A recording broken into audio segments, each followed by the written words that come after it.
One ordinary day, I was having a casual conversation with a colleague, someone far more experienced than me, hardworking, intelligent, respected.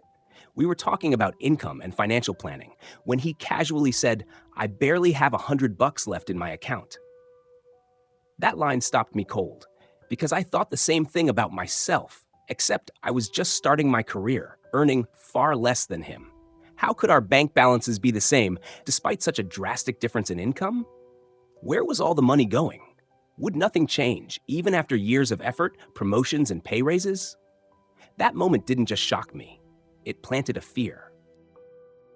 Most people don't lose control suddenly. They lose it slowly, while everything still looks fine. The promotions keep coming, the upgrades feel deserved, the income is higher than it's ever been. And yet, with every responsible step forward, the space to make a mistake gets smaller. The dangerous part isn't that this feels reckless. It feels intelligent. Because this mistake isn't made by careless people. It's made by people who believe they're in control. That's why it survives for decades. Not because it's obvious, but because it feels like stability. From the inside, it doesn't feel careless. It doesn't feel impulsive. It feels measured. You work hard, your income grows. So your life adjusts accordingly. Not all at once, gradually, responsibly. A better place because it's closer to work. A newer car because reliability matters now. A few upgrades because you've earned them. Nothing extravagant, nothing reckless. Each decision, on its own, makes sense. And that's the problem. Because the mind doesn't evaluate systems. It evaluates moments. In each moment, the logic is clean. I can afford this. This is normal for my level. This reduces friction. This makes life easier. So income rises, and spending quietly follows. Not dramatically, just enough to keep things comfortable. Your salary doubles over a few years. Your lifestyle expands to meet it. And somehow, your bank balance never really changes. Different numbers, same pressure. You're not chasing luxury. You're eliminating inconvenience. And eliminating inconvenience feels like progress. Especially for people who value control. People who plan. People who earn well. People who believe they're being rational. That's why this mistake isn't made by careless people. It's made by competent ones. And that's why it survives for decades. Not because it's obvious, but because it feels like stability. Researchers studying long-term wealth patterns noticed something unsettling. Many high-income households looked successful, yet had little margin for error. Not because they lacked opportunity, but because their spending rose almost perfectly in step with their earnings. More income didn't create distance from risk. It just changed the shape of it. This is the paradox at the center of The Millionaire Next Door by Thomas J. Stanley and William D. Danko. The people who looked wealthy often weren't, and the people who looked ordinary often had control. That's why the mistake doesn't announce itself. There's no dramatic moment where things go wrong, no obvious excess, no clear line crossed, just a series of reasonable decisions that lock into place. Until one day, the question changes. Not, how do I grow? But, how do I keep this from breaking? This is where most people misunderstand what's actually happening. The problem isn't spending. That's what most people assume. But spending is just the visible behavior. The real mechanism sits underneath it. It begins with how people define success, and more importantly, how they define safety. Most believe safety comes from income. The higher the income, the safer they feel. That belief feels logical. It's also incomplete, because many households with high incomes aren't truly secure. And many households with modest incomes quietly hold more control than anyone realizes. The difference isn't intelligence, it isn't education, it isn't luck. It's what they optimize for. Most optimize for cash flow. A smaller group optimizes for distance. Distance from dependence, distance from pressure, distance from needing things to keep going exactly as they are. This is where the definition of wealth quietly shifts. Wealth isn't about what you can buy. It's about how long you can live without permission. But that definition rarely survives contact with real life. Because as income rises, expectations rise with it. Not just your own, everyone else's. Your family adjusts, your peers adjust, your environment recalibrates what normal looks like. And once normal shifts, going backward doesn't feel neutral. It feels like failure. This is why lifestyle inflation is so powerful. Not because people want more, but because they don't want to feel like they're losing ground. High earners often discover that more money doesn't create distance from risk. It just changes the shape of it. More money comes in, more money goes out. Different numbers, same fragility. Consumption is visible, wealth is quiet, and humans are wired to trust what they can see. This creates a subtle psychological trap. People begin to equate a polished lifestyle with competence, predictability, with maturity, consistency, with responsibility. But these signals don't measure control. They measure maintenance. And maintenance is expensive. The more complex your lifestyle becomes, the more energy it takes just to keep things running. Bills, commitments, standards you're expected to uphold. This is where fear enters the system. Not fear of poverty, but fear of disruption. People stop asking what creates leverage and start asking, what can I afford to disturb? That shift matters because once disruption feels dangerous, freedom becomes theoretical. This is why many high-income professionals feel trapped in careers they once chose willingly. They didn't lose ambition, they lost margin. The households with fewer outward signs of success often hold more control over their time, their decisions, and their stress. They aren't richer in appearance, they're richer in options. Most people know how to make money. Very few know how to keep it from owning them. That's the mechanism. Money increases your surface area for obligation unless you intentionally limit what it's allowed to control. Without that boundary, income becomes a leash. The higher it gets, the tighter it pulls. And here's the unresolved tension.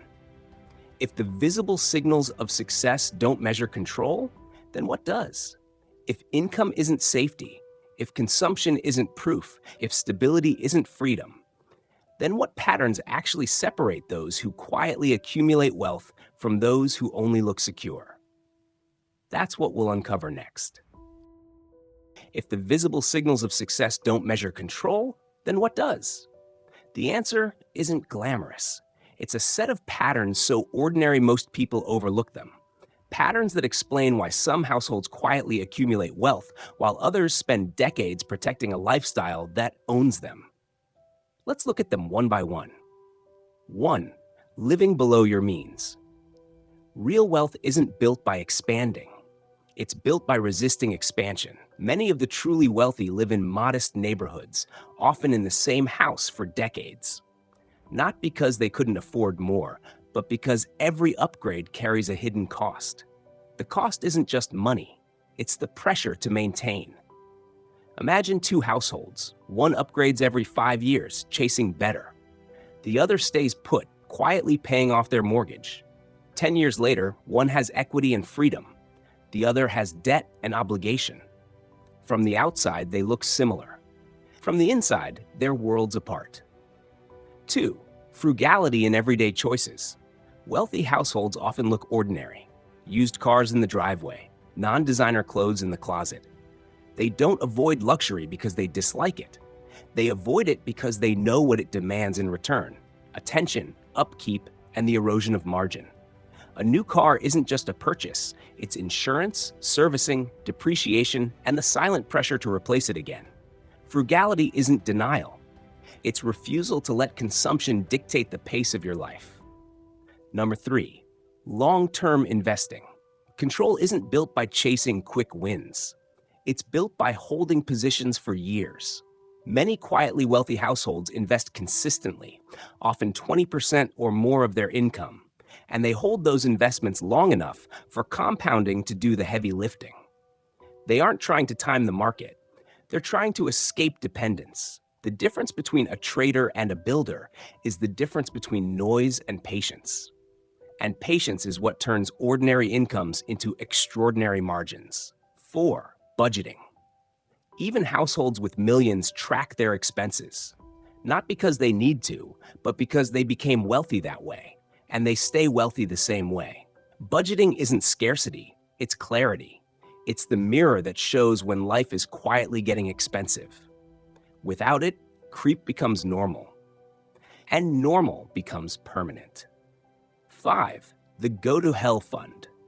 One of the most powerful signals of real wealth is the ability to walk away. Some households could live for 10 years or more without earning another dollar. That margin changes everything. It turns income from a leash into a choice. Imagine the difference. One person negotiates a raise because they must. Another negotiates because they can. The leverage isn't in the paycheck, it's in the ability to say no. 6. Self-employment and entrepreneurship. A large share of the quietly wealthy are their own bosses. Not because entrepreneurship is glamorous, but because it reduces dependency. They don't rely on promotions. They rely on control. Permission is expensive. Autonomy is priceless. 7. Opportunity cost. Every purchase carries a hidden shadow. A phone upgrade isn't just $999, held against compounding returns. It's tens of thousands over decades. Cigarettes aren't just a daily expense. Invested differently, they could have turned ordinary workers into millionaires. The real cost of consumption isn't the price tag, it's the future you quietly trade away. 8. Cash gifts and dependency. Many assume giving children money helps them succeed. In reality, it often does the opposite. Adults who rely on parental gifts accumulate less wealth than those who don't, because dependency erodes discipline. And discipline is the invisible engine of control. Money given too early doesn't build freedom, it accelerates consumption. 9. Net worth formula. There's a simple way to measure whether you're on track. Multiply your age by your annual income, then divide by 10. That number is your expected net worth. Fall below it, and you're an underaccumulator. Double it, and you're prodigious.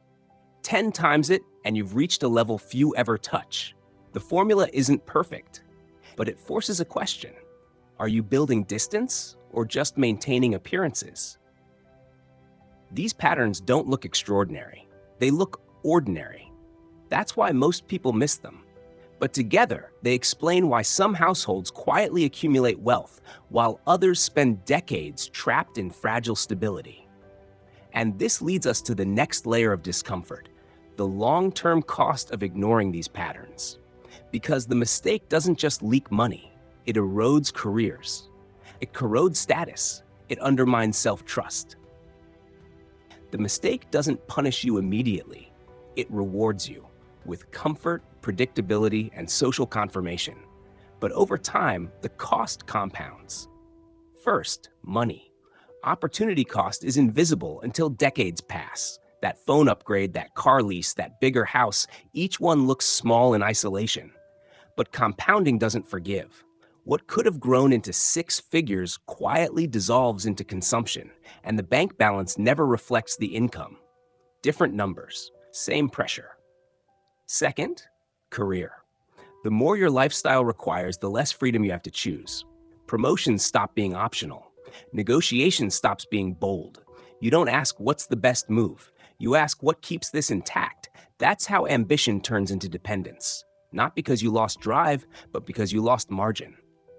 Third, status. Consumption becomes identity. The polished lifestyle isn't just comfort anymore. It's proof. Proof to peers, proof to family, proof to yourself that you're on track. But proof is fragile, because once your identity is tied to consumption, every downgrade feels like collapse. Fourth, self-trust. The longer you maintain fragile stability, the harder it becomes to trust yourself with disruption. You stop believing you can handle volatility. You stop believing you can step away. And slowly, discipline erodes. Not because you're careless, but because the system you built requires you to protect it at all costs. This is the long-term cost. Not poverty, not collapse, something quieter. A life that looks stable, but is permanently dependent. A career that feels chosen, but is actually locked. A lifestyle that feels rational, but quietly removes leverage. and a self-image that feels mature but is built on maintenance instead of freedom.